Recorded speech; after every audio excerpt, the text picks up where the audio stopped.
Watashi wa Maria Rosalina Okara Jutunga, Ima Watashi wa Enchips Kokogakoto Chugako de Nihongo Shieteimasu. Yoroshiku onegaishimasu. Selamat pagi semuanya, nama saya Maria Rosalina Okara Jutunga. Sekarang saya mengajar bahasa Jepang di SMP dan SMA Enchips Kuta. Baik, terima kasih Sensei. Oke, kita langsung ke pertanyaan pertama.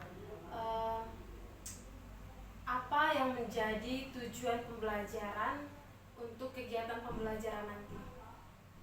Tujuan pembelajaran bahasa Jepang nanti ini yaitu siswa mampu menceritakan benda-benda yang ada di dalam kelas dan yang berada di lingkungan sekolah.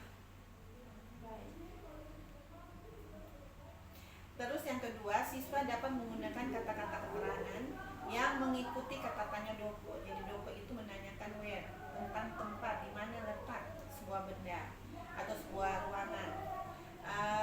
Dengan kata keterangan yang menyertainya itu yaitu ue, shita, naka, ushiro, tonari, dan mai. Ue itu di atas, shita itu di bawah, naka itu di dalam, ushiro di belakang, tonari di samping atau di sebelah, dan mai di depan. Baik, terima kasih Sensei. Berarti ada dua tujuan pembelajaran yang akan dicapai. Ya, Oke, sekarang terkait area pengembangan, kira-kira area pengembangan apa yang hendak dicapai kali ini? area pengembangan yang akan saya capai dalam proses pembelajaran ini yaitu pengetahuan dan keterampilan. Baik, bisa Sensei jelaskan lebih lanjut? Pengetahuan itu yang hendak dicapai yaitu perbendaharaan kata. Ya, yaitu banyak benda-benda yang ada di lingkungan sekolah dan di dalam kelas, mereka harus punya banyak perbendaharaan kata. Yang kedua, keterampilan, yaitu berupa kemampuan mengolah kata-kata tersebut menjadi sebuah kalimat sederhana dan disusun dalam sebuah reportase. Jadi mereka akan menceritakan kembali tentang benda-benda yang ada di lingkungan sekolah dan di dalam kelas dengan menggunakan pola kalimat yang sederhana. Ya, berarti reportase atau storytelling yang dihasilkan ini adalah produk dari pembelajaran yang saya lakukan. Iya, betul. Oke, yang berikut terkait strategi. Kira-kira strategi yang sudah dipersiapkan Sensei untuk kegiatan pembelajaran kali ini seperti apa? Strategi ya, pembelajaran yang akan saya lakukan itu yaitu pembelajaran yang bersifat berdiferensiasi, yaitu dengan menggunakan model pembelajaran cooperative learning, di mana nantinya kegiatan inti siswa akan dibentuk dalam sebuah kelompok dan mengerjakan LKPD, lembar kerja, dibantu dengan video pengantar untuk konstruksi pemahaman, dan nanti hasilnya akan dipresentasikan untuk melihat kemampuan murid dalam bercerita. Keren sekali, saya jadi tidak sabar untuk ikut Sensei ke dalam kelas sebentar. Jadi sekian kegiatan prasupervisi kita. Setelah ini saya akan ikut Sensei ke dalam kelas untuk melihat proses pembelajaran berlangsung. Dan setelah itu kita ada satu lagi sesi yaitu pasca supervisi untuk memberikan feedback kepada Sensei terkait proses pembelajaran yang sudah Sensei lakukan. Ya. Terima kasih Sensei. Ya, sama-sama.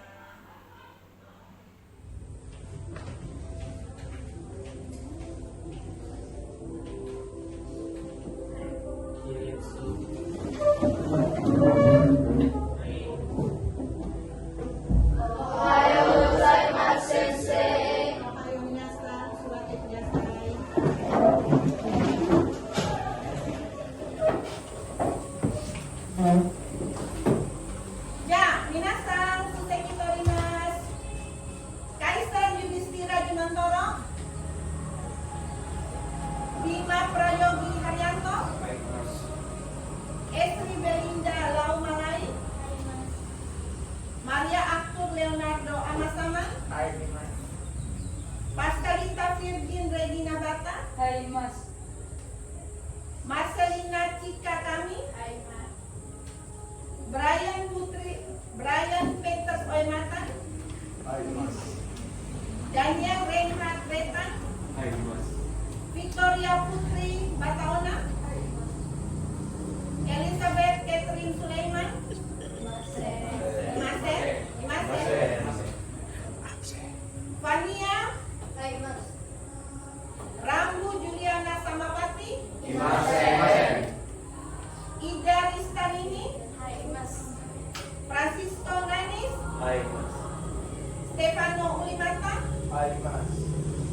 Katarina Baitanu. Ya, ya. Minasan, oinori shimasyo. Kita berdoa sebelum belajar.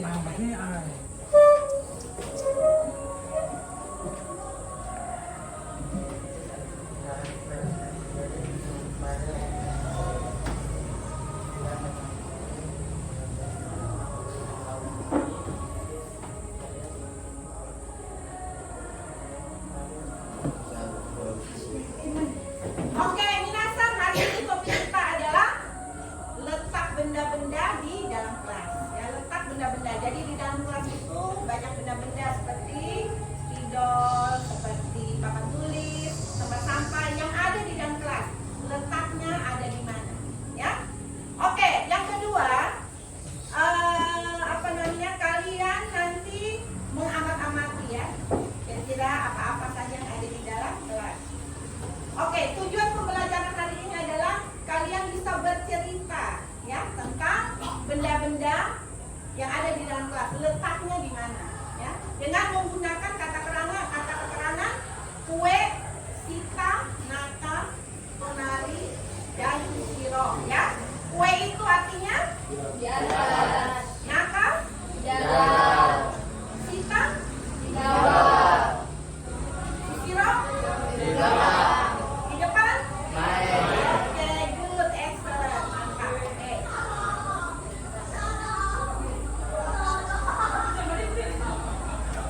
Kita hari ini belajar tentang letak benda-benda dengan mengusung dimensi profil Pancasila, yaitu bernarasistik, kreatif, dan gotong royong.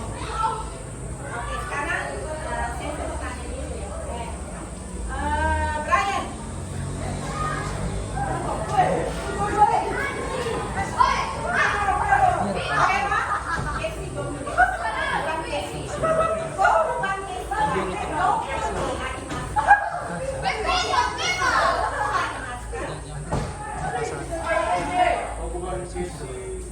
Mungkin 20 menit.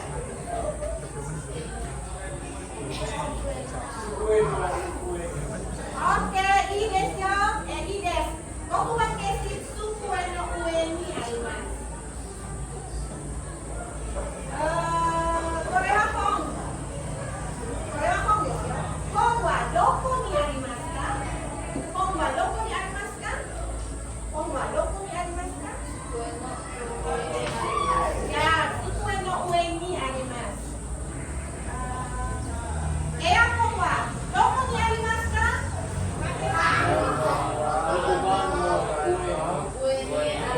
Ya, ini desyo kokuban no ueni arimasu. Oke. Hong wa doko ni arimasu ka? Hong wa doko ni arimasu ka? Isuno ushiro ni arimasu. Mado wa doko ni arimasu ka? Mado wa doko ni arimasu ka? Ya, mado wa chiko-san no ushiro ni arimasu. Oke. Nah, pada saat ini nanti saya sampaikan juga skenario pembelajaran kita hari ini ya. Yaitu satu, setelah kita menjawab pertanyaan, kita akan menonton video yang berbicara tentang doko. Video itu akan menceritakan doko. Kalian nanti mengamati ya. Kemudian kalian berdiskusi berdasarkan pembagian kelompok. Nanti perwakilannya, setiap perwakilan akan menceritakan apa yang ditonton. Ya, pada teman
bagian diskusi, sekarang mempresentasikan ya.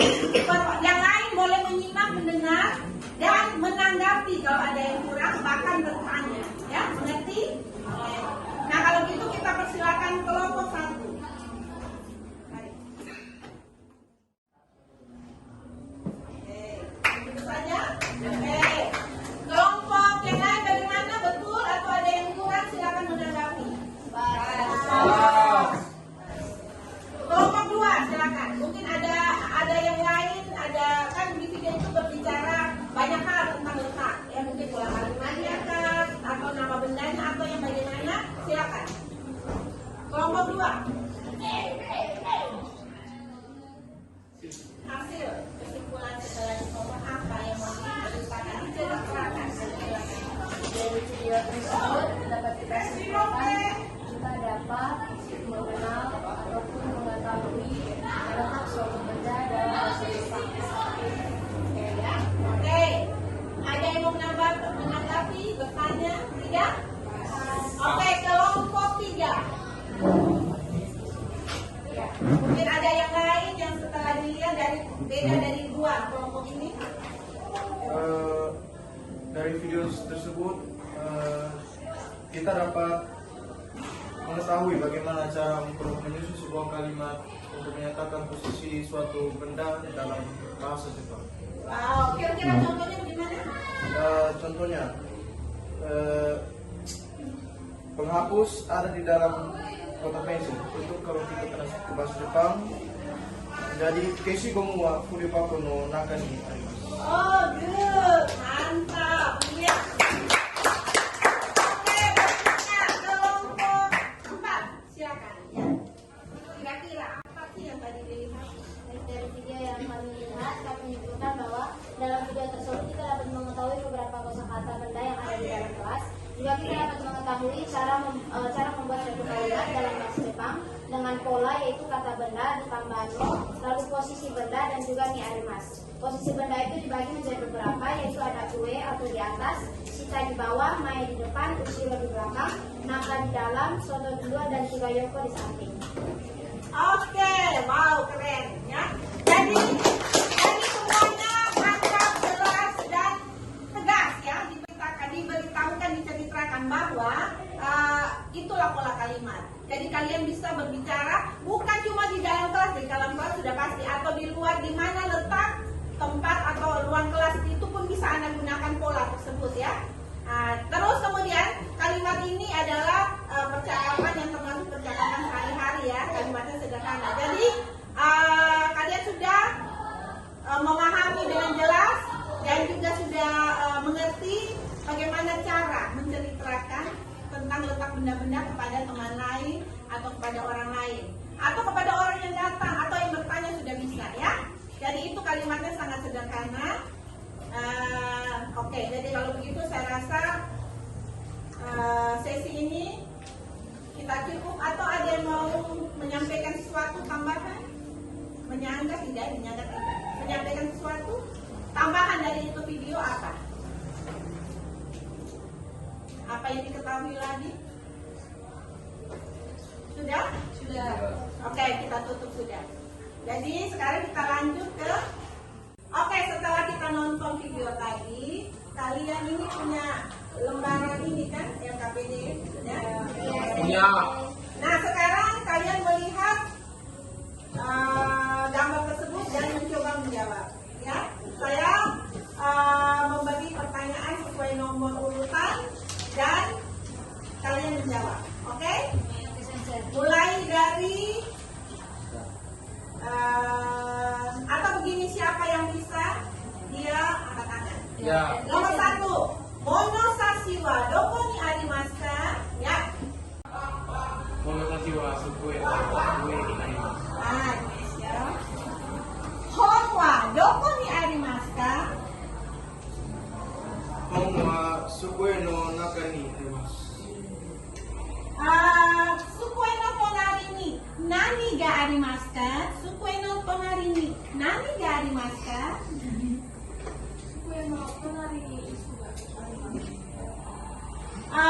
Sukue no shita ni nani ga arimasu ka? Sukue no hai. supaya kita gomi baku Gomi bakowa, doko ni arimasu ka? Gomi bakowa, doko ni arimasu ka? Gomi baku wa sukue no shitan ni arimasu.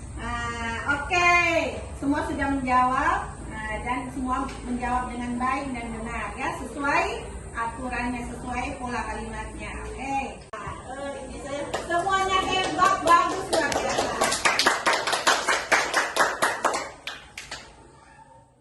Itu ada lembar satu yang ini.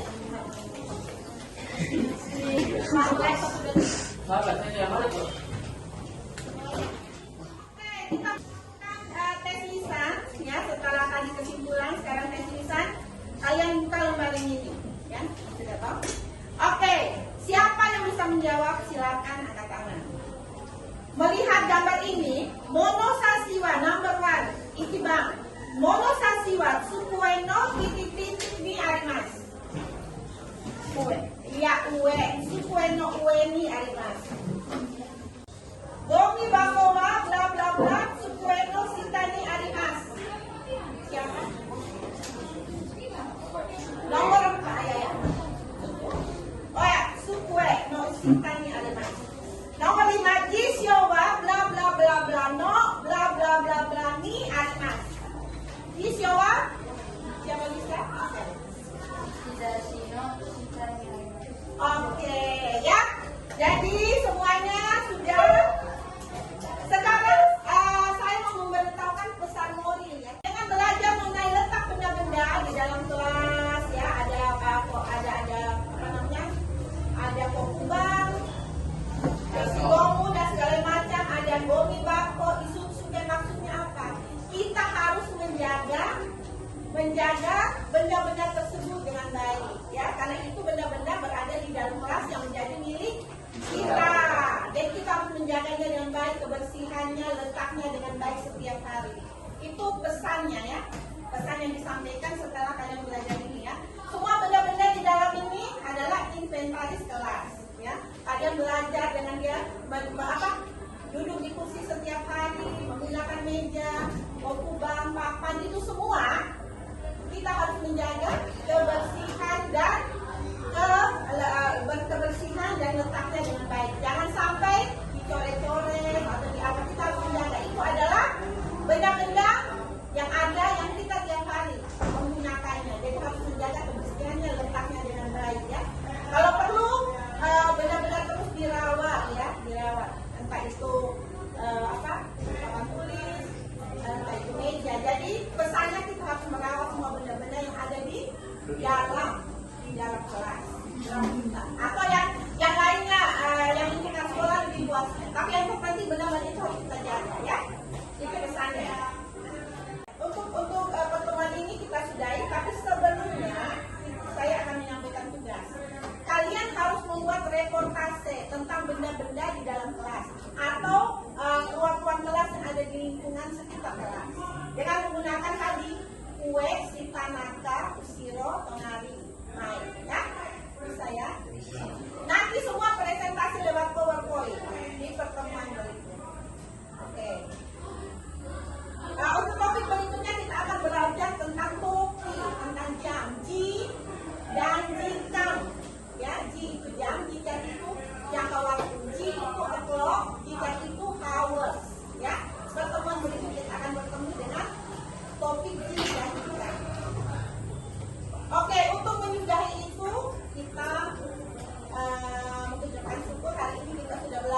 di kelas 10 itu sangat menyenangkan menurut saya. Saya juga ikut menikmati proses pembelajarannya.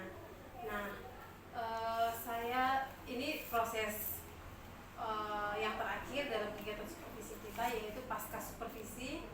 Dalam kegiatan ini juga ada beberapa hal yang akan saya tanyakan lagi kepada sensei. Yang pertama, saya mau tahu bagaimana perasaan sensei setelah selesai di supervisi. Ya, tentunya saya senang sekali saya sudah melakukan tugas saya hari ini, yaitu mengajar dengan baik, dan saya siap dinilai. Dan saya yakin saya akan memperoleh feedback yang positif. Oke, keren sekali. Bagaimana sensei menilai performa sensei sendiri? Ya, saya merasa apa yang sudah saya lakukan sudah hampir mencapai 100% sesuai dengan apa yang saya rencanakan. Ya, saya melakukan diferensiasi proses dalam bentuk diskusi kelompok dan produk, yaitu dalam bentuk hasil RKPD yang dipresentasikan. Baik, tadi saya dengar sensei bilang bahwa proses yang berlangsung itu mendekati 100% keberhasilannya. Berarti masih ada hal-hal kecil atau mungkin masih ada sedikit kendala yang sensei temui sehingga mengakibatkan tidak 100% utuh. Nah, menurut sensei apa yang masih menjadi kendala bagi sensei dalam proses pembelajaran yang sudah berlangsung? Ya, kendalanya yaitu masih ada beberapa murid yang terlihat kurang aktif, sehingga mereka terlihat sepertinya kurang menikmati pembelajaran yang berlangsung. Ada juga anak yang kemampuannya untuk memahami materi yang diajarkan tadi itu Masih di bawah rata-rata. sehingga ia mengalami kesulitan untuk menyesuaikan diri dengan teman-teman yang sudah memahami, yang sudah paham. Baik sekali sensei. Ternyata mengikuti benar-benar perkembangan setiap anak di kelas tadi. Ya. Dengan sendirinya sensei mudah untuk menemukan kendala yang sensei hadapi tadi. Nah, sekarang kalau sudah tahu masalahnya, apa yang menjadi rencana bagi sensei untuk bisa mengatasi masalah-masalah tadi? Ya, rencana saya artinya setelah saya mengetahui apa yang terjadi dalam pembelajaran, ya, dengan adanya anak-anak yang terlihat kurang aktif itu, saya coba melakukan pendekatan kepada mereka. Kira-kira apa kebutuhan belajarnya mereka, ya, sehingga saya dapat memberi perlakuan yang sesuai, ya, serta saya akan mengintegrasikan pembelajaran sosial emosional ke dalam pembelajaran berdiferensiasi yang saya lakukan. Baik sekali, sudah nampak jelas rencana tindak lanjutnya sensei. Ya. Dan ini akan menjadi catatan untuk perbaikan ke depannya. Yang saya lihat di sini sensei memiliki dua solusi untuk mengatasi masalah tadi, yaitu yang pertama melakukan pendekatan pada murid-murid yang masih berkebutuhan khusus tadi. Ada dua yang tadi saya sebutkan, yaitu yang masih kurang menikmati pembelajaran yang saya lakukan, sementara yang lainnya sudah sangat enjoy, dan masih ada murid yang ternyata kemampuan memahami masih di bawah sekali. Ya, jadi memang itu butuh pendekatan supaya saya bisa tahu, oh ternyata si anak ini kebutuhan belajarnya seperti ini. Betul. Sehingga mudah untuk sensei memberikan treatment atau perlakuan. Iya, tepat sekali. Kemudian sensei akan mengintegrasikan pembelajaran sosial emosional ke dalam pembelajaran berdiferensiasi yang nanti sensei akan lakukan. Jadi ini merupakan perbaikan untuk kedepannya. Ya. Sangat baik, saya lihat tadi. Sukses terus buat sensei. Terima Terima kasih kasih. sudah mau disupervisi kali ini. Semoga hasil feedback dari supervisi ini menjadi satu perbaikan yang bermakna untuk sensei dalam melakukan kegiatan pembelajaran ke depannya. Terima kasih sensei. Ya, sama-sama.